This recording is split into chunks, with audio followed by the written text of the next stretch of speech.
Welcome back to the Big Movie Mouth Off. I'm Jimmy Martin with Slug Magazine. And I'm Jeff Weiss with MSN Entertainment.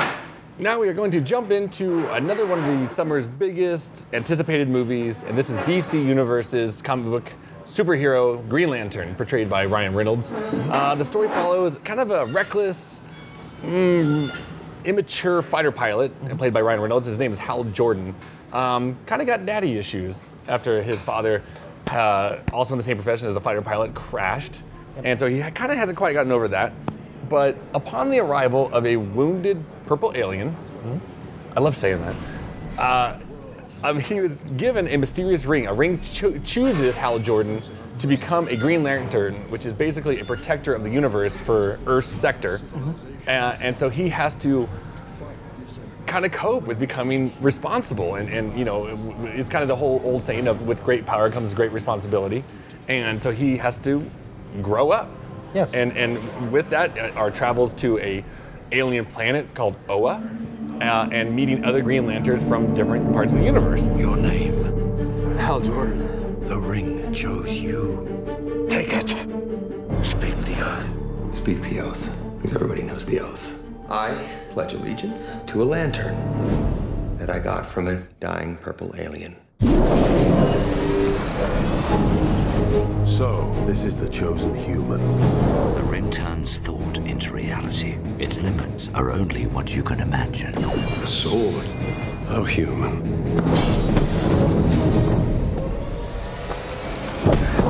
Remember, your enemy is not gonna play fair. And there's a big menace headed towards Earth that feeds on fear. Called Parallax. Yes. And so it's Hal Jordan, the new Green Lantern of Sector 2814. So you know all the numbers. Oh, but I hate DC Comics. Yeah, that's true. I hate DC Comics. But I guess the cool thing about this, and this is kind of where the fun aspect of the film comes, is it's an alien world. It's kind of like where Thor went, where Thor was in Asgard. Right. You know, it wasn't so much an Earth-based film, and this one takes it to the next step, I say. If you die, innocent lives will be lost. Your world will be annihilated. Help me save my planet. Fight it. Fight it with me. Brightest day, blackest night, no evil shall escape my sight. Let those who worship evil's might beware my power. Green Lantern's light! Because not only do you have an alien world, you actually have aliens, Right. and a vast amount. I mean, you've got over 3,000 different creatures roaming this planet, you know, protecting Some the that look galaxy. like fish. Some Some that look like pigs. One looks like a squirrel. But what's cool about the ring... Pink and purple seem to be reoccurring colors. Yeah, but the what's cool about the superheroes is the rings that they wear, they can come up with anything in their mind. Yes. And the green energy of willpower makes it come true. And that's where kind of the creativity and the fun comes into this. Now, It's also where some of the dumb stuff comes it's in. where many of the dumb stuff comes in, because there are scenes in here Right. that, you know, there's peril, there's, you know, dramatic helicopter crashes, and instead of like doing something cool or something unique, I guess it's kind of unique, but it's just terrible. A Hot Wheels track. Giant green Hot Wheels A track. giant green Hot Wheels track is put into As it. as a wounded helicopter suddenly becomes a big green hot rod. And our producer's gonna hate this, but it is the Jar Jar Binks of this film. You can totally see the director being told from an 8-year-old that this is a good idea. Yep. Or, scratch that, a toy company saying we should put out a Hot Wheels track with Green Lantern. Yep. And I hate that. I hate that. This is not how you drive a film. And this kind of reminded me of the Morgan Spurlock of The Greatest Movie Ever Sold, of what drives filmmaking. And this is absolutely. the worst way you can do it.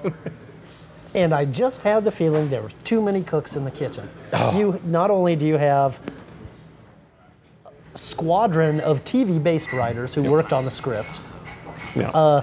you not only have a filmmaker, Martin Campbell, with a clear, strong vision for what he wanted to do with the Yep. film, and you have Warner Brothers and DC Comics officials leaning over their shoulder and saying, oh, we need to have this character in, and a toy company, on the other hand, going, oh, but we are obliged to have X number of toys Yeah. and action figures, so could you please throw in something more for the kids? Yeah, I mean, this is, like you said, this is coming from director Martin Campbell, who directed two of my favorite James Bond films, which is GoldenEye and Casino Royale. I mean, he just revitalized this franchise in the Bond universe.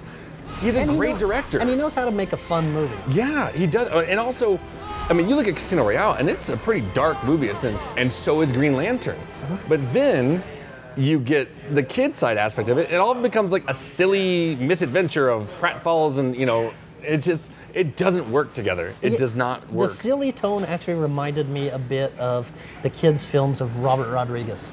Yeah, for sure. That dopey and that strained and that kiddified and that much more irksome to the more teenage and older geek audiences that are also going to want to go to this thing. It's almost like there was a demographics sheet that they were obliged to fulfill X number of scenes for. Sure. And when you're going for that broad of an audience, it's gonna get choppy. Yes. And so it's, for me, as much as I want to dog on it, because this thing has tonal issues. It has, I mean, sometimes it's just so rushed. I'm like, did I fall asleep for 5 minutes and miss something? Like, it jump cuts, you know what I mean? Absolutely. There seem to be transition scenes missing, and there's way too much exposition and origin and power development to the peril of the rest of the film, where the side characters, including a really interesting Green Lantern character played by Mark Strong, get short shrift because we have to go back and explain Green Lantern's power for the umpteenth time. But for me, and it's kind of like a double-edged sword. I mean, because we are now getting, I mean, Hollywood has bought up every comic book franchise you can imagine.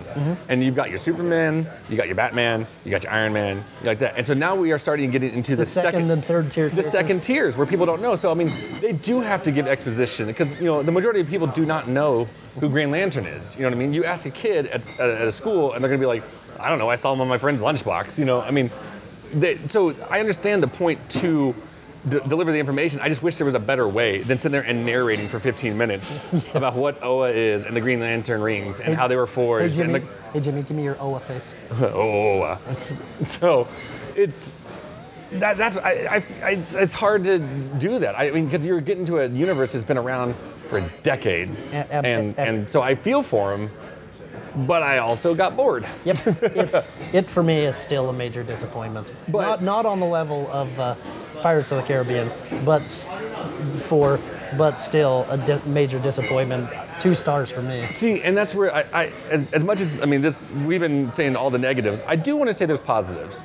Because for me there were, and you may not agree, but I think Ryan Reynolds is perfectly fine as Hal Jordan. I think he comes across as the cocky guy that it's like Ryan Reynolds' signature. You know what I mean? Like, some people say frat boyish, fine, whatever. But he's a great smartass, you know what I mean? And I think this character calls for that. He has to be. I think the visuals in this film are stunning. I think some of them. I liked all of them. I thought they were fantastic. And then we say that some of the ring powers of, conjuring up stupid things like a Hot Wheels track, were terrible, and they were. But there are also really fun things that they did with this ring and the powers where I was sitting there going, that's really cool, and I don't want to ruin that. Those are the fun parts of this film. I don't want to knock that. So for me, and I'm not a huge fanboy of it, so it's kind of fun coming into it. Fanboys may love it, may hate it, for what they did with this. But I enjoyed myself. Is it the greatest? Is it great as Iron Man 2 and all that? No, it's not. But, it's a summer movie that I enjoyed. I may forget about in a year, but that's okay. Not everything has to stick with me, so I gave it 2.5 stars. I think you're generous. And I'm not sure it'll lead to a good franchise, but we'll see. You know what? You say that, though, but the cutscene, and I want to say people, kind of with Marvel movies, stick around for the credits because there is a scene that sets up for a sequel that I want to see. Yeah, that's a problem, though. It's more interesting than the movie. I still want to see it, though. Yes. But it's considerably better than Mr. Popper's Penguins, which we reviewed in our first segment. I apparently was generous in giving it a star, because Jimmy gave it a half star. Carla, I love you, half star. I love you. You're the only reason I would watch that movie again. Yeah. What do we got next week, Jimmy?